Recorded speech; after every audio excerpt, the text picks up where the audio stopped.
नमस्कार, बहुत स्वागत है आप सभी का। मैं हूं आपके साथ ज्योति यादव। सीएम रेखा गुप्ता ने माननीय उपराष्ट्रपति जगदीप धनखड़ से मुलाकात कर जन्मदिन की बधाई दी और इसकी जानकारी शेयर करते हुए उन्होंने कहा कि माननीय उपराष्ट्रपति, आपको जन्मदिन की हार्दिक बधाई। आपका जीवन राष्ट्र सेवा, संवैधानिक मूल्यों की रक्षा और जनहित के प्रति निस्वार्थ समर्पण और अनुपम उदाहरण है।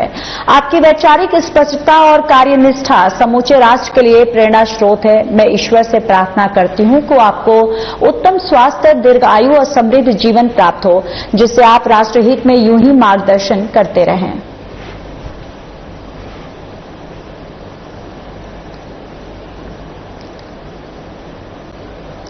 मेजर ध्यानचंद नेशनल स्टेडियम में fit India Sunday on cycle marathon का आयोजन किया गया। Fit India Sunday on cycle युवा मामले और खेल मंत्रालय ने दिसंबर 2024 में शुरू किया था। ये एक राष्ट्रव्यापी फिटनेस अभियान है। ये पहल साइकिलिंग को एक टिकाऊ, समावेशी और पर्यावरण के अनुकूल व्यायाम के रूप में बढ़ावा देती है, जिसके कई स्वास्थ्य लाभ हैं।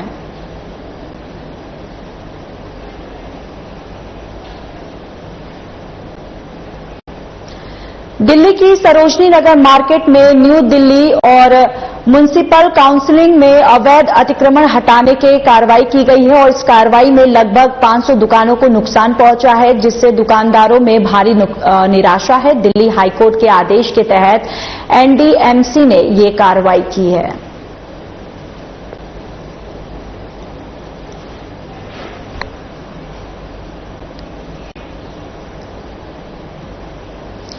केंद्रीय गृह मंत्री अमित शाह ने नई दिल्ली के नॉर्थ ब्लॉक में नए मल्टी एजेंसी सेंटर का उद्घाटन किया है।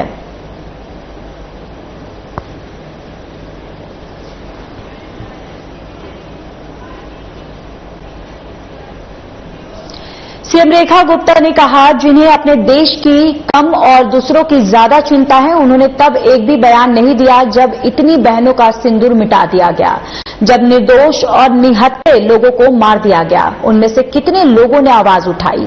उन्होंने क्या कहा? आज उन्हें पानी की चिंता है, लेकिन पीएम मोदी ने सही कहा है कि खून और पानी एक साथ नहीं बह सकते। पूरा देश इस बात से सहमत है और 140 करोड़ लोग पीएम मोदी और देश के सशस्त्र बलों के साथ खड़े हैं। इनको अपने देश की चिंता कम है और दूसरों की चिंता ज्यादा है। उनका एक भी स्टेटमेंट तब तो नहीं आया जब इतनी बहनों को के सिंदूर मिटा दिए गए, जब उन निर्दोष निहत्थे लोगों को मार दिया गया। कितने लोग थे जब उन्होंने स्टेटमेंट दिया? क्या कहा उन्होंने? आज उनको पानी की चिंता हो गई, पर सही कहा है मोदी जी ने, खून और पानी इकट्ठे नहीं बहेगा। ये पूरा देश इस बात से सहमत है। 140 करोड़ लोग मोदी जी के साथ है, देश की। चलिए खबरों में आगे बढ़ते हैं। सीएम रेखा गुप्ता ने कहा कि दिल्ली में सबसे ज्यादा वोटों से इस क्षेत्र में चुनी गई हूं और उन्हें सरकार और विधायक के तौर पर खुद से बहुत उम्मीदें हैं। उनकी जिम्मेदारी न केवल पूरी दिल्ली के लिए है काम को आगे बढ़ाना है, यानी कि दिल्ली के लिए काम को आगे बढ़ाना है, बल्कि अपने क्षेत्र के लोगों की सेवा करना भी है। साथ ही उन्होंने कहा कि मुख्यमंत्री के तौर पर इस राज्य के लिए 247 काम करने के लिए तैयार हूं। उनकी पूरी टीम, विधायक, मंत्री 100% मेहनत और पूरी टीम वर्क के साथ काम कर रहे हैं। मुझे दिल्ली में सर्वाधिक मतों से जिता करके भेजा है और एक आशा उनको सरकार के अंदर और अपनी विधायक के अंदर दिखती है। मेरी जिम्मेवारी जहां पूरी दिल्ली के लिए कामों को आगे बढ़ाने की है, उतनी ही जिम्मेदारी विधानसभा के लोगों के प्रति भी है। मैं मुख्यमंत्री के नाते 24/7 अपने इस राज्य के लिए काम करने के लिए तत्पर हूं। हमारी पूरी टीम, हमारे सभी विधायक, हमारे सभी मंत्री टीम वर्क के साथ 100% मेहनत और 100% टीम वर्क इसके साथ काम कर रहे हैं। और ये काम कभी जनता ने पहले इस तरीके से देखा ही नहीं कि मिलकर के भी कभी हो सकता है। वहां तो मैं होती थी और यहां आप लोगों को, जनता को इन्वॉल्व करके उनके हित के लिए काम हो रहा है। आज केंद्र की जितनी योजनाएं हैं उसको हम धरातल पे लेकर के आए हैं। आज आयुष्मान योजना, वय वंदन योजना, आरोग्य मंदिर, ये सारे के सारे काम जो है दिल्ली की जनता के हित में किए जा रहे हैं। नई नई योजनाएं, चाहे वो एयर पॉल्यूशन को कम करने के लिए हो, यमुना सफाई को पूरा करने के लिए हो। आप देख रहे हैं कि सरकार के अभी 100 दिन पूरे नहीं हुए हैं, परंतु एक दिन भी सरकार का वेस्ट ना हो, जनता के हित में एक एक क्षण और शरीर का हर कण उपयोग में आए, ऐसी हमारी मंशा है। मुझे शर्म आती है उन लोगों पर जो देश की सुरक्षा को भी राजनीतिक नौटंकी के रूप में प्रस्तुत करते हैं। मैंने एक वीडियो देखा जिसमें आम आदमी पार्टी की महिला कार्यकर्ता कुछ चूड़ी निकाल करके ड्रामेबाजी कर रही थी। चूड़ी सुहागन का श्रृंगार है, चूड़ी किसी कायरता की निशानी नहीं है, वो महिलाओं के श्रृंगार के साथ सम्मान का प्रतीक है। आप क्या कहना चाहती हैं? देश की सेनाएं, देश की सरकार आपकी इस अभद्र व्यवहार को माफ करेगी? आपका जो अभद्र व्यवहार पूरे के पूरे 140 करोड़ जनता का अपमान कर रहा है। आज वो बहनें जिन्होंने अपना सिंदूर खोया, सुहाग खोया, वो कितनी संतुष्ट है कि हमारी सेनाओं ने पाकिस्तान में जाकर के सारे आतंकी अड्डों को मिटाया, करारा जवाब दिया दुश्मनों को और आतंकियों को। ऐसे में हमारी उन बहनों की ओर देखना चाहिए जिनके साथ में इतनी बड़ी दुर्घटना हुई। पूरे देश ने एकजुट होकर के प्रण लिया कि हम देश के साथ हैं, एक मत हैं, एक मुष्ट हैं और पूरा का पूरा देश किसी भी आपातकाल की स्थिति में अपनी किसी भी स्थिति में इकट्ठे हैं और अपनी सरकार के निर्णय के साथ है, सेनाओं के साथ है। ऐसे में ओछी राजनीति करना मुझे लगता है कि बहुत ही खराब है और देश ऐसी अपेक्षा उनसे नहीं करता है। दिल्ली की मुख्यमंत्री रेखा गुप्ता ने शालीमार बाग इलाके के सिंगलपुर गांव में एक नई जल पाइपलाइन का उद्घाटन किया। नई जल पाइपलाइन के उद्घाटन से सिंगलपुर गांव के निवासियों को स्वच्छ और पर्याप्त पानी मिलने की उम्मीद है।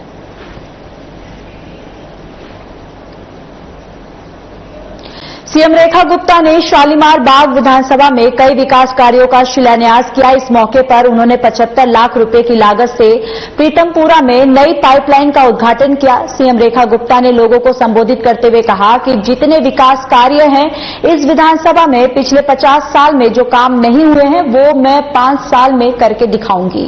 इस क्षेत्र में मुझे सर्वाधिक मतों से जितवाकर भेजा है।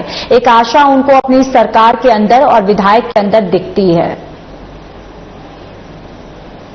और एक आशा उनको सरकार के अंदर और अपनी विधायक के अंदर दिखती है।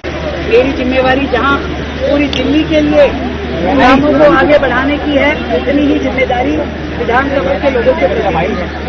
मैं मुख्यमंत्री के नाते 24/7 अपने इस राज्य के लिए काम करने के लिए तत्पर हूँ।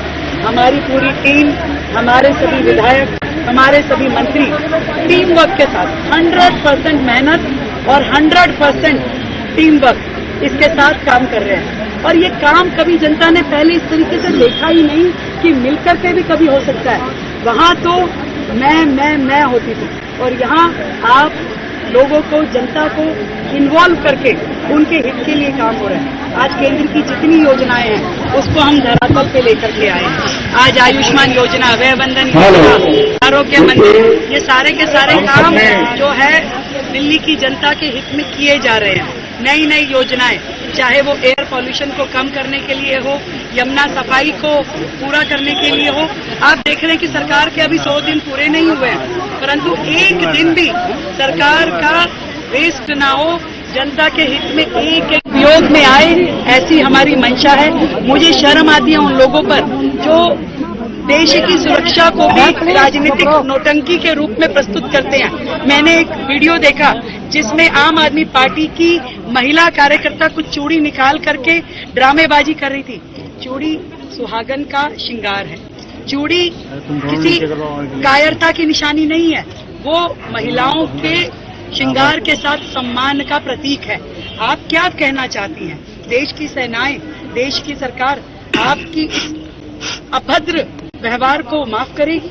आपका जो अभद्र व्यवहार पूरे के पूरे 140 करोड़ जनता का अपमान कर रहा है। आज वो बहनें जिन्होंने अपना सिंदूर खोया, सुहाग खोया, वो कितनी संतुष्ट है कि हमारी सेनाओं ने पाकिस्तान में जाकर के सारे आतंकी अड्डों को और आतंकियों को, ऐसे में हमारी उन बहनों की ओर देखना चाहिए जिनके साथ में इतनी बड़ी दुर्घटना हुई। पूरे देश ने एकजुट होकर के प्रण लिया कि हम देश के साथ हैं, एक मत हैं, एक मुष्ट हैं और पूरा का पूरा देश किसी भी आपातकाल की स्थिति में अपनी किसी भी स्थिति में इकट्ठे हैं और अपनी सरकार के निर्णय के साथ है, सेनाओं के साथ है। ऐसे में ओछी राजनीति करना मुझे लगता है कि बहुत ही खराब है और देश ऐसी अपेक्षा उनसे नहीं कि जिनको अपने देश की चिंता कम है और दूसरों की चिंता ज्यादा है। उनका एक भी स्टेटमेंट तब तो नहीं आया जब इतनी बहनों को के सिंदूर मिटा दिए गए, जब उन निर्दोष निहत्थे लोगों को मार दिया गया। कितने लोग थे जब उन्होंने स्टेटमेंट दिया? क्या कहा उन्होंने? आज उनको पानी की चिंता हो गई, पर सही कहा है मोदी जी ने, खून और पानी इकट्ठे नहीं बहेगा। ये पूरा देश इस बात से सहमत है। 140 करोड़ लोग मोदी जी के साथ है, देश की सेनाओं के साथ है। दिल्ली की मुख्यमंत्री रेखा गुप्ता ने मंगोलपुरी स्थित संजय गांधी अस्पताल का दौरा किया, जहां स्थानीय बीजेपी कार्यकर्ताओं, बीजेपी सांसद योगेंद्र चंदोलिया, कई प्रशासनिक अधिकारियों और अस्पताल के कर्मचारियों ने उनका स्वागत किया। उन्होंने कहा कि संजय गांधी अस्पताल एक क्षेत्र का एकमात्र बड़ा अस्पताल है और इस पर बहुत दबाव है क्योंकि आसपास कोई दूसरा बड़ा अस्पताल नहीं है और जिस नई इमारत का निर्माण शुरू हुआ था वह सालों से अधूरी पड़ी है। आज हमने इस इमारत की भी पूरी समीक्षा की है। हॉस्पिटल इस क्षेत्र का वो हॉस्पिटल है जिसके ऊपर बहुत ज्यादा प्रेशर रहता है। आसपास के एरिया में और कोई भी बड़ा हॉस्पिटल नहीं है और यहाँ पे इतनी ज्यादा बहुतायत रहती है कि लगभग 2700 पेशेंट्स का ओपीडी रोजाना होता है। इतने सारे डिलीवरी केसेस यहाँ होते हैं और बेड्स की लगातार कमी है। नई बिल्डिंग जो यहाँ पे बनना शुरू हुई थी वो भी आधी अधूरी हालत में सालों से पड़ी हुई है। आज हमने उस बिल्डिंग का पूरा रिव्यू किया है, उस प्रोजेक्ट को आगे बढ़ाने की दिशा में अपनी टाइम लिमिट्स दी हैं और तुरंत ये बिल्डिंग पूरी हो इसके लिए जो भी बजट सेंक्शन चाहिए, जो पहले जितने का था, ये 362 करोड़ का ये पूरा प्रोजेक्ट था और उसमें अब जो भी रिक्वायरमेंट हो रहा है सरकार अपनी ओर से उसमें कोई कमी नहीं छोड़ेगी। तुरंत इसको शुरू करना, इसमें पार्किंग एरिया को डेवलप करना, आनन फानन में जो पिछली सरकार के समय काम को आधा अधूरा छोड़ दिया गया, अब वर्तमान की सरकार उसे पूरा करेगी और पूरी तरीके से मेरी ये हिदायत है कि किसी भी हॉस्पिटल में दवाइयों की कमी नहीं रहनी चाहिए। पहले तो एक एमएस के पास 4 अस्पताल थे, अब हमने एक हॉस्पिटल के साथ में एक एमएस की ड्यूटी लगाई है जो पूरी तरीके से उसको लुक आफ्टर करेंगे। अब यहाँ पे भी नए एमएस आ गए हैं। पूरी तरीके से दवाई की कमी, स्टाफ की कमी, इंफ्रास्ट्रक्चर की कमी, उसको ट्रेस करके इसको पूरा किया जाएगा। डेडलाइन दे दी गई है ऑफिसर्स को और एक बेहतरीन अस्पताल ताकि जनता को बेहतर सुविधाएं मिल सके, दवाई की कोई कमी ना हो, इसके लिए काम शुरू हो चुका है। बेड की संख्या बढ़ेगी ना, जब पूरा बिल्डिंग रेडी हो जाएगा तो बेड की संख्या भी बढ़ेगी। पार्किंग का भी एरिया डेवलप करेंगे, मोर्चे का यहाँ कमी है। सीएम रेखा गुप्ता ने मंगोलपुरी स्थित संजय गांधी अस्पताल का दौरा किया। अस्पताल पहुंचने पर उनका स्वागत किया गया। इस दौरान बीजेपी सांसद योगेंद्र चंदोलिया भी मौजूद थे। आपको बताते चले कि अपने दौरे के दौरान सीएम रेखा गुप्ता ने कई मरीजों से बातचीत की और अस्पताल की विभिन्न सुविधाओं का निरीक्षण किया।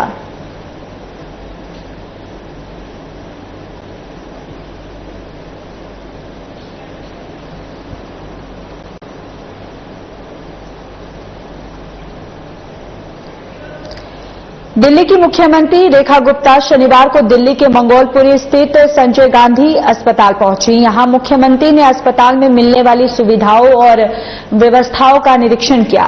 इस दौरान उन्होंने मरीजों से भी बात की और उनका समस्याओं से रूबरू हुई।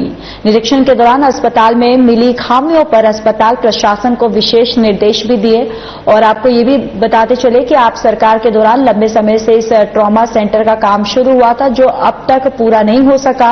अब देखना यह होगा कि मंगोलपुरी के संजय गांधी अस्पताल में बन रहे इस ट्रॉमा सेंटर का काम रेखा सरकार कब तक पूरा कर पाती है और कब लोगों को इसकी सुविधा उपलब्ध होती है।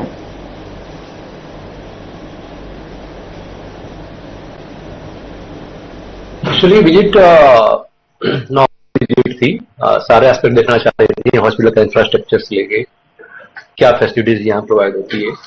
और एक यहाँ पे ट्रॉमा सेंटर एक्चुअली वो बनकर तैयार है, 362 बेडेड वो ट्रॉमा सेंटर है मेरा ये।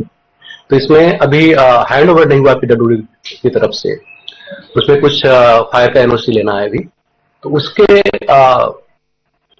उसी के रिलेशन में काफी डायरेक्शन मैम ने दिया है कि एक कैसे हम ट्रॉमा सेंटर को स्टार्ट कर रहे हैं जल्दी से जल्दी।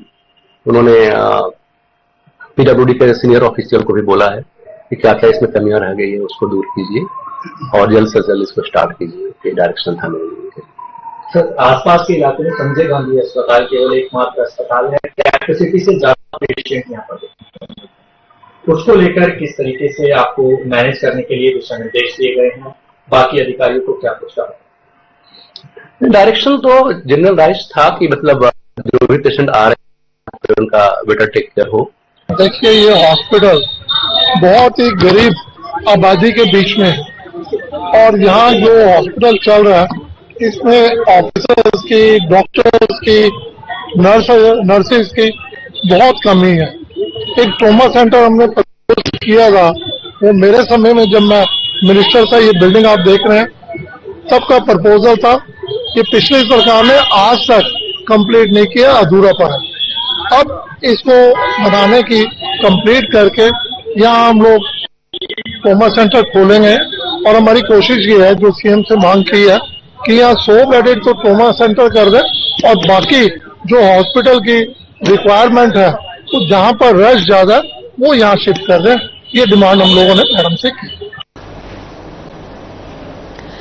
दिल्ली के कैबिनेट मंत्री प्रवेश वर्मा ने दरियापुर खुर्द में 80 लाख रुपए की लागत से बने नए पंचायत भवन का उद्घाटन किया।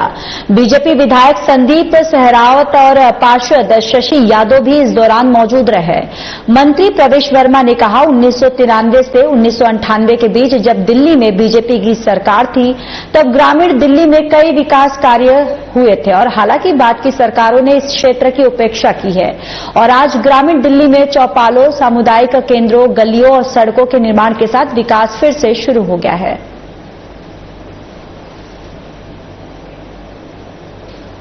देखिए, पहले जैसे 1993 से 1998 के बीच में भाजपा की सरकार थी दिल्ली में और उस समय दिल्ली देहात के लिए बहुत सारे काम होते थे। उसके बाद की सरकारों ने कोई देहात की तरफ में ध्यान नहीं दिया। आज सारे देहात में पहले की तरह चौपाल, कम्युनिटी सेंटर, गली, सड़क, ये सारी चीजों का विकास होना शुरू हुआ है।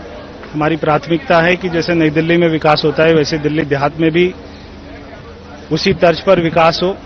पैसे की कोई कमी नहीं है, इच्छा शक्ति की कोई कमी नहीं है। जैसे हमारे विधायक, हमारे निगम पार्षद सारे अपनी डिमांड बताते रहेंगे, वैसे वैसे काम होते रहेंगे। देखिए, फ्लड विभाग द्वारा बनाया गया है, इसमें अभी तक लगभग 80 लाख रुपए खर्च हुए हैं।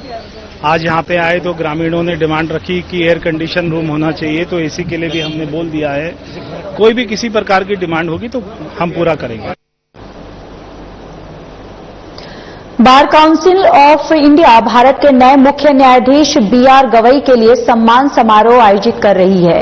इस पर बात करते हुए बार काउंसिल ऑफ इंडिया के अध्यक्ष मनन कुमार मिश्रा ने कहा, मुख्य न्यायाधीश गवई ने हाल ही में कहा कि सीजीआई की भूमिका संस्था के लिए दीर्घकालिक दृष्टिकोण की मांग करती है। सीजीआई के कर्तव्य केवल सर्वोच्च न्यायालय तक सीमित नहीं है बल्कि पूरे देश में संपूर्ण न्यायिक प्रणाली तक फैले हुए हैं।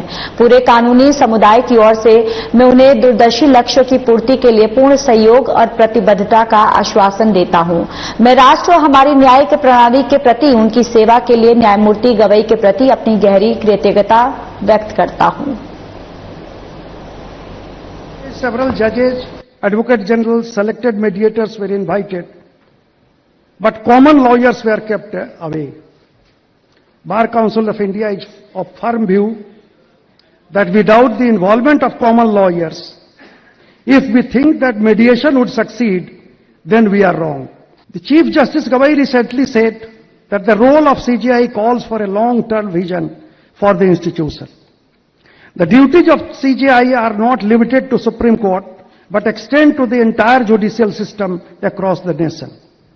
On behalf of the entire legal fraternity, I assure him full cooperation and commitment towards fulfillment of visionary goals.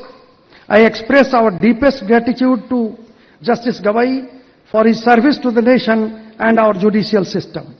Honored to have him at the helm of Supreme Court, and while pledging our full support as he leads us into this new chapter, wishing his tenure to be one of the wisdom, courage and exemplary dedication to the principles of justice.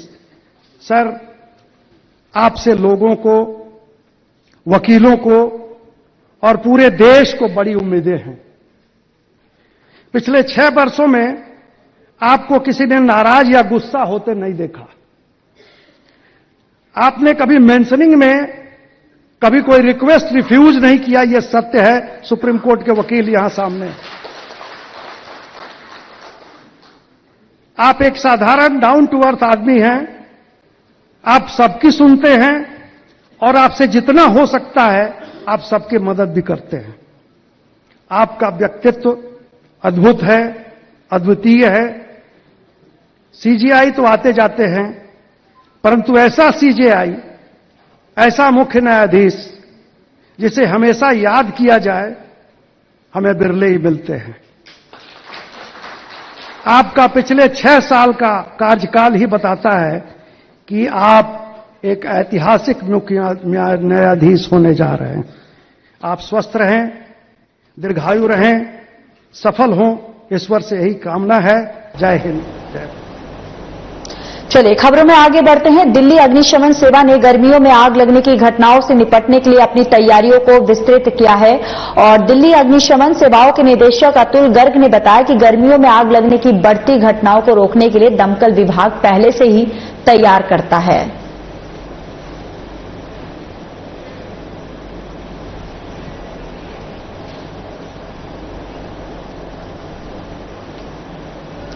CM Rekha Gupta ने social media पर tweet post किया है जिसमें उन्होंने लिखा है, जन सेवा परमो धर्म। आज जन सुनवाई कार्यक्रम में देवतुल्य जनता से साक्षात्कार कर उनकी समस्याओं को ध्यानपूर्वक सुना और उनके त्वरित समाधान के लिए संबंधित अधिकारियों को आवश्यक निर्देश दिए हैं। प्रत्येक नागरिक का सम्मान, उनकी आवश्यकताओं का समुचित ध्यान, हर जरूरत में उनके साथ खड़ा रहना ही और उनकी समस्याओं को त्वरित समाधान हमारी सरकार की सर्वोत्तम प्राथमिकता है। तो देखिए यहां पर मुख्यमंत्री रेखा गुप्ता यहां पर तमाम लोगों से मुलाकात करते हुए नजर आ रही हैं, उनकी समस्याएं सुनती हुई नजर आ रही हैं और इसके साथ ही मुख्यमंत्री रेखा गुप्ता ने यह आश्वासन दिया है कि दिल्ली की जनता ने जिस तरीके से मुझे प्यार दिया, जिस तरीके से भारी मतों से जीत हासिल करके मुझे मुख्यमंत्री बनाया, उसी तरीके से ये मेरा कर्तव्य बनता है कि मैं तमाम जो दिल्ली वासी हैं, जो लोग हैं, उनकी जो भी समस्याएं हैं उसका समाधान हमारी सरकार की तरफ से जल्द किया जाए और उनकी समस्याओं को उन्होंने सुना और तुरंत कार्रवाई के भी निर्देश जो है वो किए हैं कि इनकी समस्या जो भी हो उसका जल्द से जल्द समाधान किया जाए। दिल्ली सीएम रेखा गुप्ता ने ट्वीट कर सिक्किम के लोगों को सिक्किम दिवस पर बधाई दी। सीएम रेखा गुप्ता ने लिखा कि सिक्किम दिवस पर सिक्किम के लोगों को हार्दिक बधाई। शांत, सुंदरता और समृद्ध सांस्कृतिक विरासत की भूमि सिक्किम जैविक खेती और टिकाऊ पर्यटन में अग्रणी के रूप में उभरा है।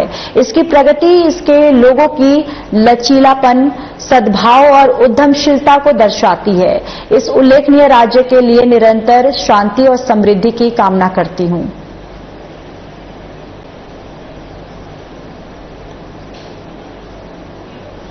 कैबिनेट मंत्री मनजिंदर सिंह सिरसा ने सीएम रेखा गुप्ता की अगुवाई में दिल्ली को वैश्विक निवेश और उन्नत तकनीक का केंद्र बनाने की दिशा में उद्योग विभाग की उच्च स्तरीय समीक्षा बैठक की है और आयोजित हुई, जिसमें सीएम ने घोषणा की व्यापारी समुदाय की बेहतरी के लिए ट्रेडर वेलफेयर बोर्ड का गठन किया जाएगा। साथ ही नई औद्योगिक नीति और वेयरहाउस नीति को शीघ्र लागू किया जाएगा, जिससे व्यापार, निवेश और रोजगार के लिए नए अवसर उत्पन्न होंगे।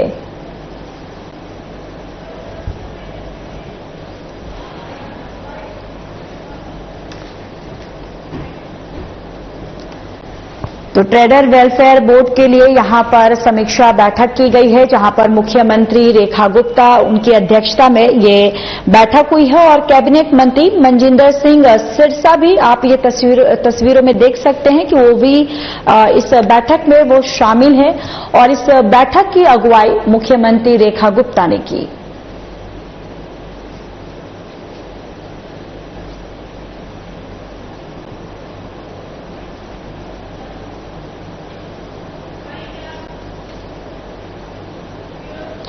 चलिए इस बुलेटिन में इतना ही। बाकी देश और दुनिया की तमाम बड़ी खबरों के लिए जुड़े रहिए हमारे साथ। नमस्कार।